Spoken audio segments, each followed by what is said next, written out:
Este es un video breve en donde voy a presentar algunos lineamientos generales para orientarnos sobre las jornadas de pedagogías colaborativas que tienen lugar en noviembre de 2021. Son libres, gratuitas, cooperativas y solidarias.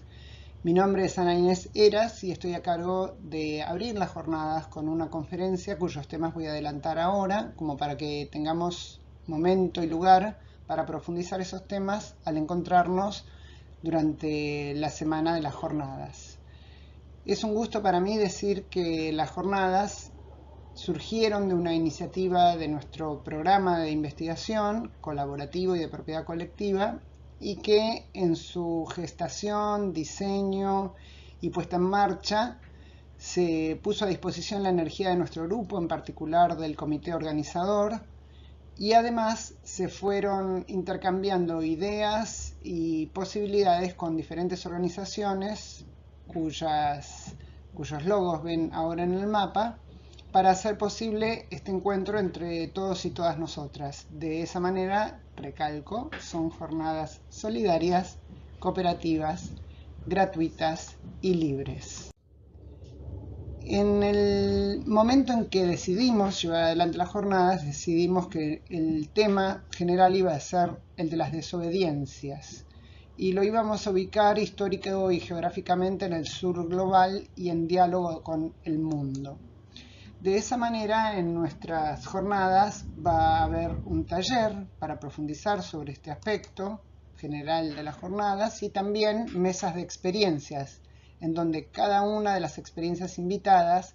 van a proponer una lectura de su actividad de acuerdo al concepto general de las pedagogías colaborativas y en diálogo con el tema de las desobediencias desde el sur global y en diálogo con el mundo. En el momento en que nos encontremos con las conferencistas, y en este caso me toca el honor de ser quien empieza esta serie de conferencias, vamos a trabajar sobre los temas siguientes. Va a haber notas históricas y geográficas que van a estar ahora a mi cargo. Se va a hablar de pedagogías del saber económico feminista, pedagogías interculturales ubicadas en nuestros cuerpos, educación, transformación y economías afroamericanas a lo largo del tiempo y en el presente, arte, pedagogía colectiva y transformación en las calles. Es un gusto para mí entonces presentarles la serie de conferencistas que somos quien les habla: Verónica Gago, Kelly Dombrowski, Jessica Gordon-Nemhart y Ari Naon. De este modo, lo que nosotras pensamos cuando empezamos a planear las jornadas y después el comité organizador continuó tomando las decisiones de quiénes podíamos acercar ideas y problemas para plantear y pensar juntos y juntas, decíamos entonces, las conferencias enhebran una serie de temas. Cada conferencia es singular, cada conferencia aporta un punto de vista diferente y a la vez cada conferencia va a estar referenciada a la siguiente, con lo cual nuestra recomendación es que no se pierdan ninguna. En este momento les acerco un mapa que es para inaugurar un poquito la problematización sobre la aproximación geográfica, lo que llamamos pedagogías colaborativas, que enseguida voy a calificar. Este mapa se llama Autograph y su autor es Hajime Narukawa. Él propuso este mapa para hacernos pensar ya desde la imagen que el mundo no es tal cual nos hacen creer que es. Esta distribución diferente de cómo vemos el mundo habitualmente. Habitualmente nosotros vemos el mundo, cuando vemos el mapa mundi, en lo que se conoce como la proyección de Mercator. Y aquí esta es una propuesta visual y conceptual diferente. Y con esto queremos marcar esta distinción que hacíamos del sur global. Aquí lo que vemos en este mapa nos permite comenzar a ingresar en esta noción geográfica del sur global, pero a la vez histórico-conceptual. Cuando hablamos del sur global nos estamos refiriendo tanto a una ubicación geográfica, en principio, que podríamos pensar con los sures, pero también a los sures metafóricos, denominando con esto una noción acerca de una lucha que continúa, que es la lucha decolonial, es decir, es el permanente intento de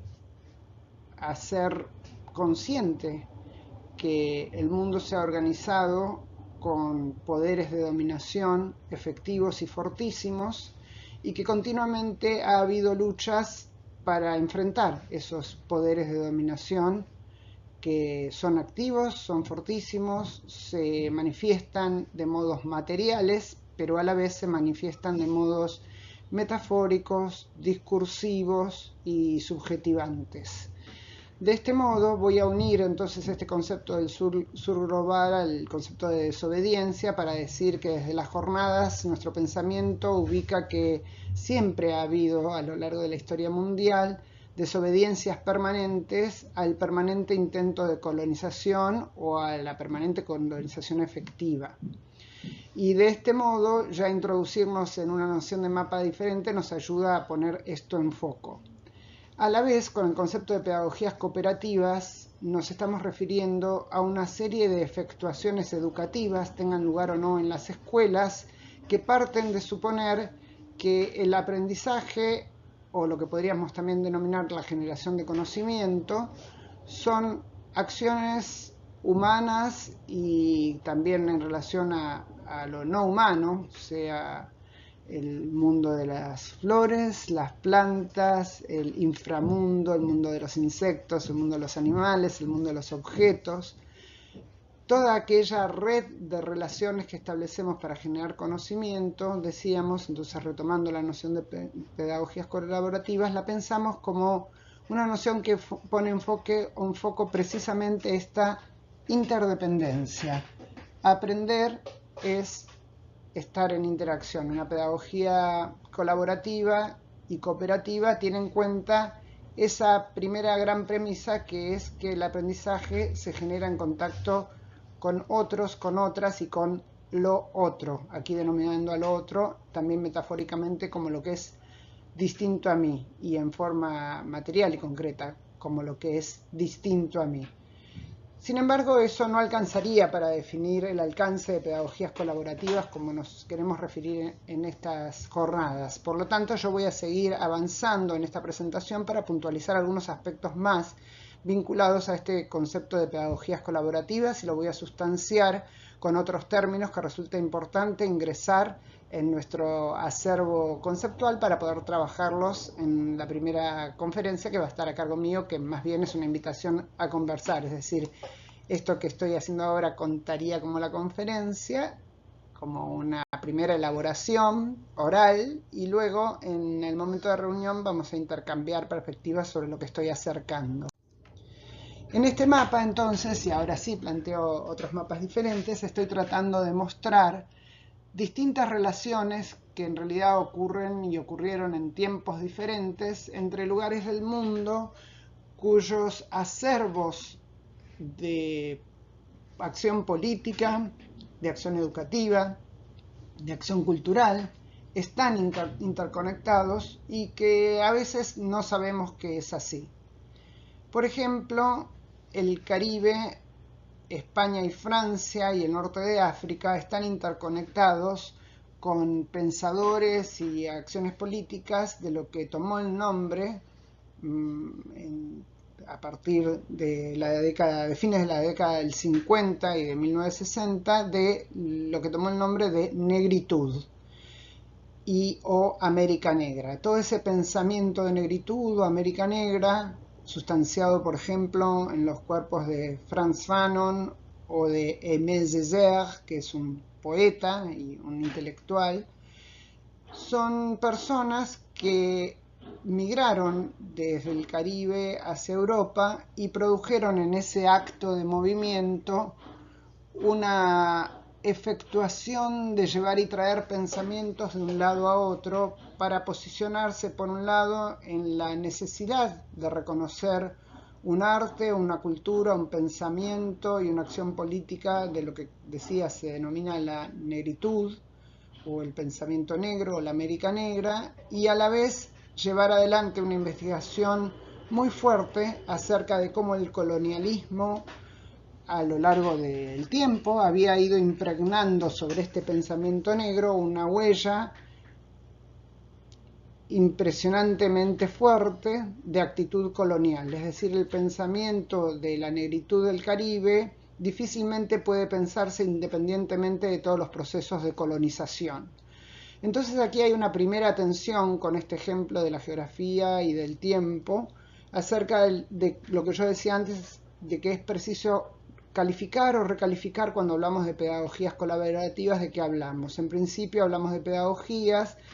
que no solamente se sustancian en el reconocimiento de que el aprendizaje se construye en interacción con los otros y con lo otro, sino que también se construye en un posicionamiento de permanente cuestionamiento del autoritarismo, la dominación y toda actitud colonial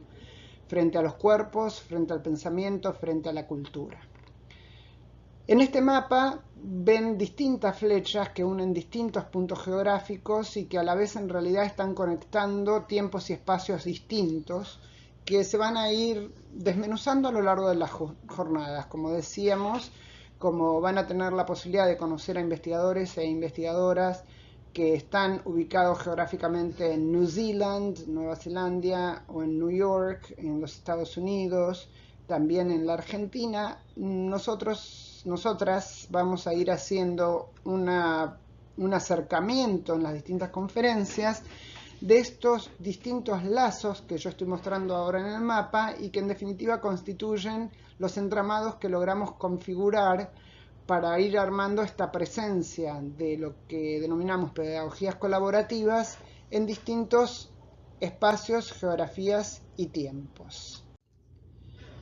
Entonces, lo que quiero acercarles ahora es una serie de ideas que continúen puntualizando esto que ya vine denominando pedagogías colaborativas, calificadas como interacción, socialización del conocimiento, construcción del aprendizaje con otros y en lo otro, pero a la vez una actitud permanente de cuestionamiento y desafío de toda actitud de colonialismo y de poder de dominación. Si entonces decimos que nos colocamos con el pensamiento sobre las pedagogías colaborativas en colaboración, también decimos que por lo tanto es importante reconocer las marcas histórico-geográficas que dieron origen a este punto de vista educativo que tiene el agregado de pensarse como propiedad colectiva humana, de la humanidad y de los más que humanos también. Es decir, que aquí entonces agrego un tercer componente que es de quién es ese conocimiento que generamos en colaboración y en contra de toda dominación, y nuestra primera respuesta es que es de propiedad colectiva. Evidentemente, esto que estoy diciendo implica repensar todas las relaciones de lo que en análisis institucional se denomina la jerarquía del saber y del no saber, que sería un punto que podríamos retomar en el momento de intercambio. La conversación continua entonces que estamos proponiendo a partir de este concepto de pedagogías colaborativas es reconocer en primer lugar que tienen una historia larga estos tipos de posicionamientos educativos y a la vez siempre tensa con otras formas pedagógicas, como por ejemplo las formas pedagógicas de las escuelas como las conocemos. Las escuelas como las conocemos son organizaciones que tienden a ser organizaciones jerárquico-burocráticas autoritarias. No digo que todas las escuelas del mundo sean así, pero sí digo que como concepto la organización escuela, sobre todo en la sociedad occidental y a partir de la, digamos, gran primacía del capitalismo y de la efectuación del capitalismo mundial, tiene esas características y por lo tanto lo que estamos denominando pedagogías colaborativas entra en conflicto, entra en tensión con esa noción. Por eso el sur global y el diálogo con el mundo se ejerce continuamente, se ha ejercido y se continuará ejerciendo, y otorga un espesor internacionalista a la efectuación de este tipo de pedagogías, a la vez que permite lo singular y lo local. Es decir, que aquí queremos poner en foco que durante las jornadas vamos a continuar pensando cómo esta posición de pedagogías colaborativas con las características que ya vine enumerando han transitado un largo trayecto en el tiempo, a la vez que se efectúan en el presente, pero podrían pensarse como un entramado mundial, internacionalista, que de alguna manera podríamos pensar como una efectuación que tiene parientes en todo el mundo y que a la vez se expresan experiencias muy singulares y locales, y por eso hemos elegido también, además las conferencias, el formato taller y el formato relato de experiencias y diálogo, para poder precisamente hacer ver esta efectuación internacionalista y singular al mismo tiempo. Como decíamos, estamos usando el término colaborativo, colaborativa, pedagogías colaborativas, como un adjetivo que examina una cualidad. Colaborar implica hacerse preguntas sobre el tipo de poder que se ejerce en colaboración cuando el cometido es aprender. Los contenidos de estos aprendizajes son de espectro amplio, y ahora los voy a llamar incandescentes, y a veces de tono inesperado.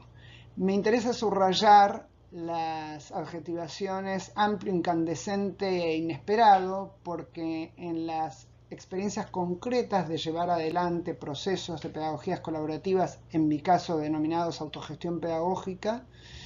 se producen momentos de combustión, momentos que amplían nuestros horizontes y que muchas veces ni siquiera, aunque tengamos, como es mi caso, un enorme amor por la planificación y nuestras efectuaciones pedagógicas siempre estén en contacto con una planificación, con un pensamiento anticipatorio, en estos casos ingresan enormes situaciones no esperadas. Me interesará conversar entonces con ustedes sobre lo inesperado que ocurre en la combustión incandescente que se amplía. Usamos, como ya dijimos, el término de propiedad colectiva para referirnos a la pregunta acerca de las tomas de decisiones, acerca de los recursos, de las formas de sostener en común esos recursos. Y como dijimos, son disidentes también en ese sentido, ya que la forma tradicionalmente aceptada como escolar tiende a esa separación entre saber y no saber, tener y no tener, y no suele poner en cuestión, en definitiva, de quiénes son los recursos que necesitamos para producir aprendizaje. En nuestra perspectiva de las pedagogías colaborativas, esos recursos están de hecho distribuidos, pero muchas veces las efectuaciones escolares tienden a concentrarlos, por ejemplo, en el saber del maestro o de la maestra. La propuesta es pensar que si de hecho el saber está distribuido en forma obviamente desigual y despareja en el mundo, un punto de foco de este tipo de efectuación pedagógica es comenzar preguntando qué sabemos los que nos encontramos para aprender juntos y juntas. En pantalla estoy poniendo fotografías de, a la izquierda, Delia Echeverry, que es una fotografía que puedo mostrar por gentileza de la familia Echeverry, particularmente Isabel Echeverry, con quien estuve trabajando hace poco para poner de relieve algunas notas biográficas de la pensadora intelectual y maestra Delia Echeverry, y lo que muestra esa fotografía es una salida al aire libre con alumnos y alumnas de escuelas públicas. A la derecha, arriba, ven al maestro Julio Iglesias, y abajo ven un momento de intercambio de pedagogías denominadas anarquistas en España. Acá pongo entonces en visibilidad momentos de construcción de aprendizajes que se caracterizan por estos matices de pedagogías colaborativas, como lo estábamos diciendo ahora. Y quiero puntualizar acá con estas fotografías lo que pueden los cuerpos. Un aspecto central de estas pedagogías es dar un lugar primordial al contacto afectivo, al contacto corporal, al contacto sensorial entre personas y entre personas y objetos, personas y plantas, personas y río, personas y agua.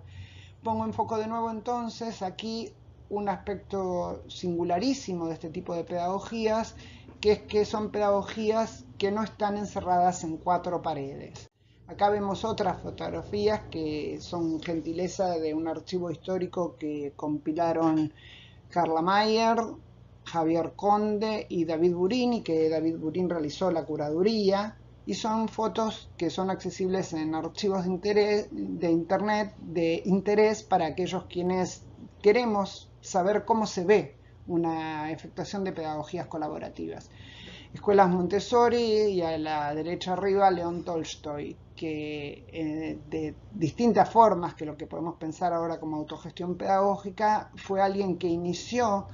en principios del siglo XX una propuesta educativa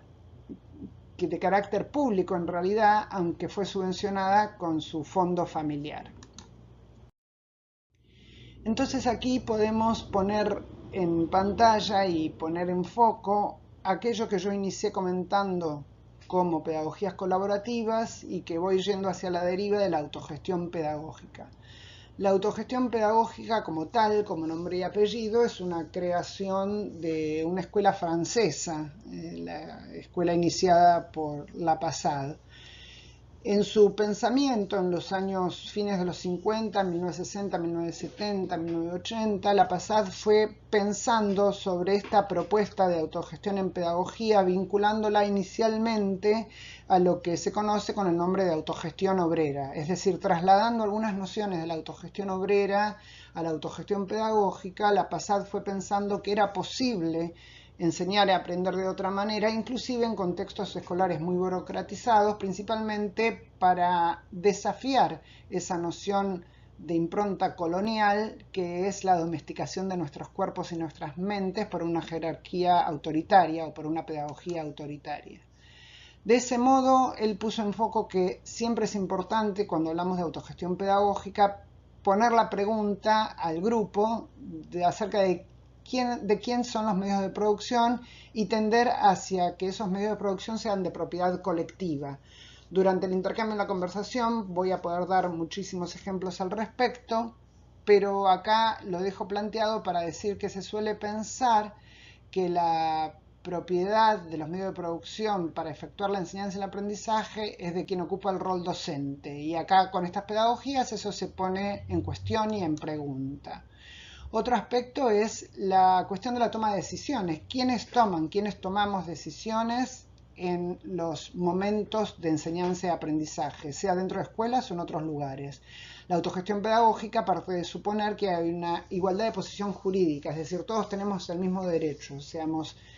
alumnos, asistentes, adscriptos, docentes, auxiliares docentes, personal de maestranza, personal administrativo, familias, niños y niñas, hijos e hijas de estudiantes que acuden a la universidad. Acá estoy listando una gran diversidad de quienes nos encontramos, por ejemplo en mi caso cuando doy clase en la universidad, para efectuar procesos de autogestión pedagógica.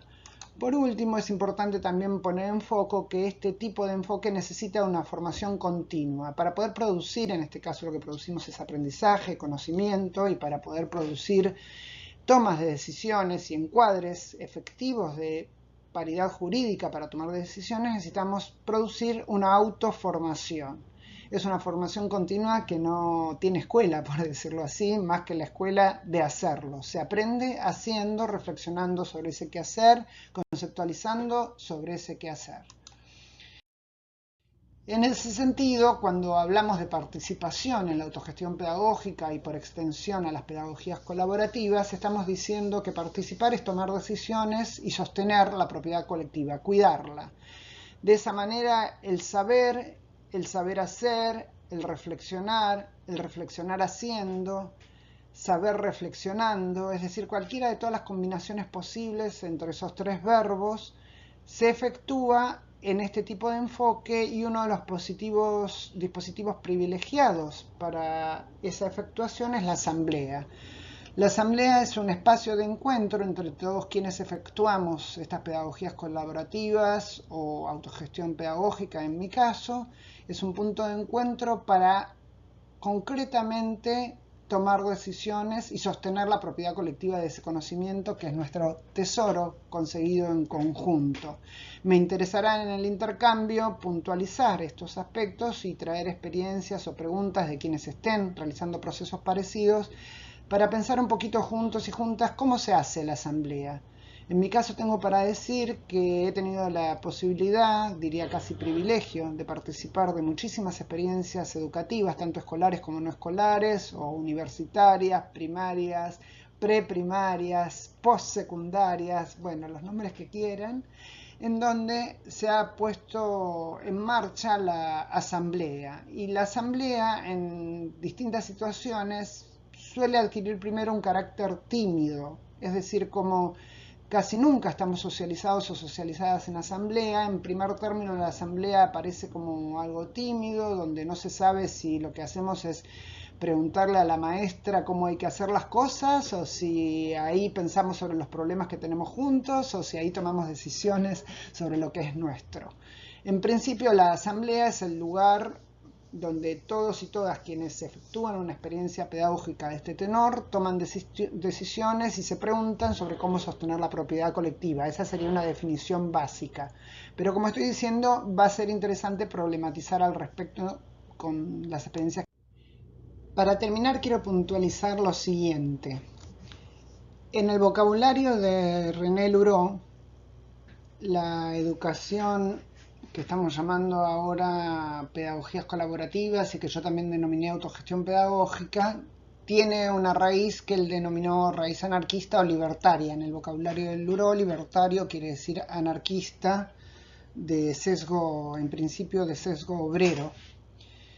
Él compiló en un texto que escribió y denominó la educación libertaria una gran cantidad de experiencias en el tiempo y en el espacio que revisten las características que yo vine mencionando hoy en esta presentación y que denominamos por ahora indistintamente pedagogías colaborativas, autogestión pedagógica, y que en otros lugares del mundo toman también otros nombres y que tienen distinciones,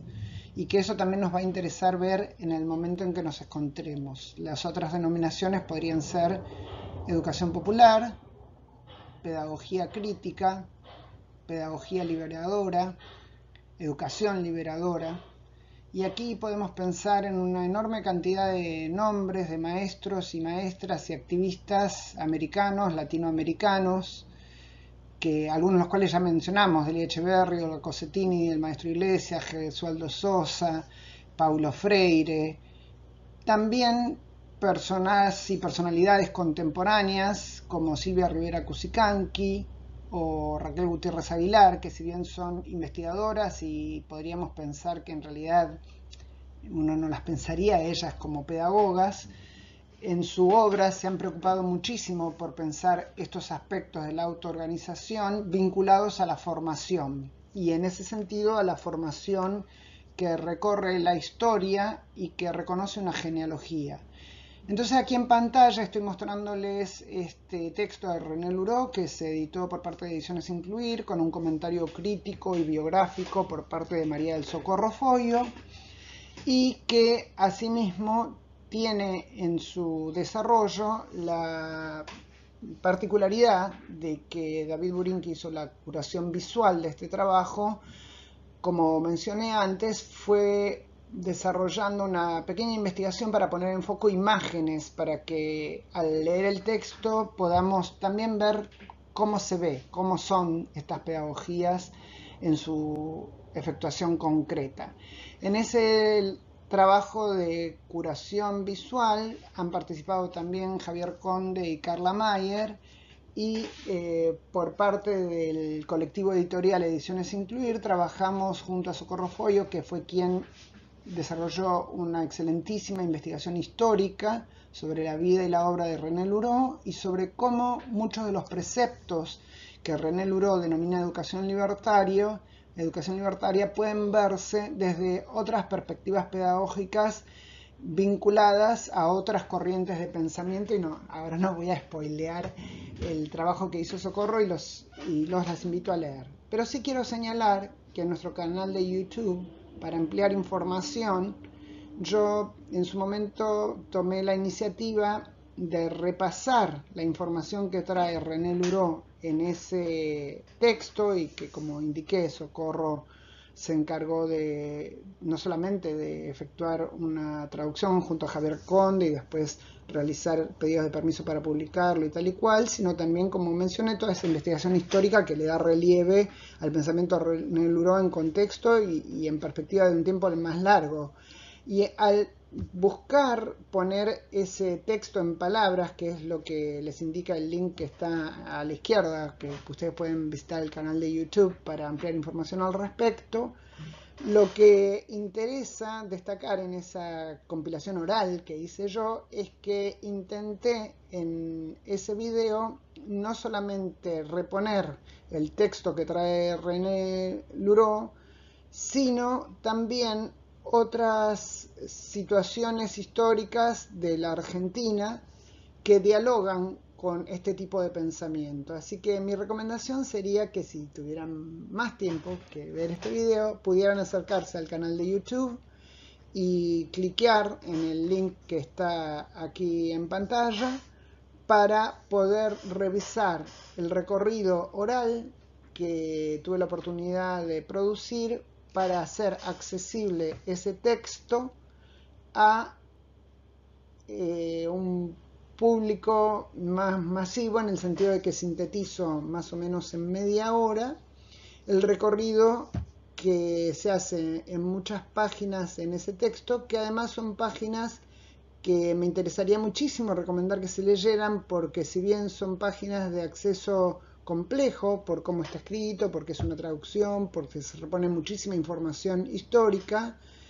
como digo, a la vez que son páginas complejas, son páginas también llenas de provocaciones y de poesías, provocaciones a pensar y poesía, es decir, una entrada estética al pensamiento sobre la educación. Entonces nos dejo autoconvocados para encontrarnos en la primera jornada del Congreso, que es la que me toca a mí abrir, y es un gusto haberme conectado con ustedes para acercarle a ustedes estas puntualizaciones que me interesará desplegar en el momento del conversatorio.